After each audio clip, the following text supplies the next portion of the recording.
ప్రధానోపాధ్యాయులు ఉపాధ్యాయుల కృషితో హైదరాబాద్ జిల్లాలోని ప్రభుత్వ పాఠశాలల్లో విద్యార్థుల హాజరు శాతం పెరిగి హైదరాబాద్ జిల్లా రాష్ట్రంలోనే ద్వితీయ స్థానంలో నిలిచిందని హైదరాబాద్ జిల్లా కలెక్టర్ అనుదీప్ దురిశెట్టి అన్నారు. హైదరాబాద్ హుమాయూన్ నగర్ ప్రభుత్వ ప్రాథమిక ఉన్నత పాఠశాలలను కలెక్టర్ ఆకస్మికంగా తనిఖీ చేశారు. అమ్మ ఆదర్శ పాఠశాల కార్యక్రమంలో భాగంగా పాఠశాలల్లో చేపట్టిన పనులను పరిశీలించారు. 8 లక్షల రూపాయల వ్యయంతో చేపట్టిన drinking water, platform, electricity, fans, ట్యూబ్లు, షెడ్ మరమ్మతులను ఆయన పరిశీలించారు. పాఠశాలలో ఇంకా ఏమైనా సివిల్ వర్క్ పెండింగ్ లో ఉన్నాయా అని ప్రధానోపాధ్యాయుల్ని అడిగి తెలుసుకున్నారు.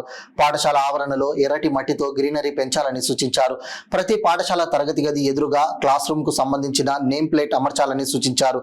పాఠశాల హాజరు రిజిస్టర్ ను పరిశీలించి విద్యార్థుల హాజరు శాతం పరిశీలించారు. గతంలో హాజరు శాతం చాలా తక్కువగా ఉండేదని, పాఠశాలలకు ప్రత్యేక అధికారుల నియామకం, ప్రధానోపాధ్యాయుల కృషితో ఎఫ్ఆర్సి శాతం పెరిగిందని, ప్రధానోపాధ్యాయులు మరింత కృషి చేసి ముఖ గుర్తింపు హాజరులో ప్రథమ స్థానంలో జిల్లాను నిలపాలని ప్రధానోపాధ్యాయులను కలెక్టర్ కోరారు.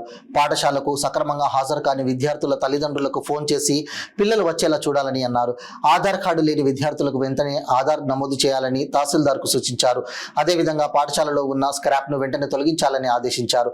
ఈ కార్యక్రమంలో DEO R Rohini, executive engineer Chalapathirao, deputy EO Ramanaraj, deputy IOS Mustafa, తహసీల్దార్, ప్రధానోపాధ్యాయులు సయ్యద్ ముస్తఫా అలీ, ఇంజనీరింగ్ అధికారులు, ఉపాధ్యాయులు తదితరులు పాల్గొన్నారు.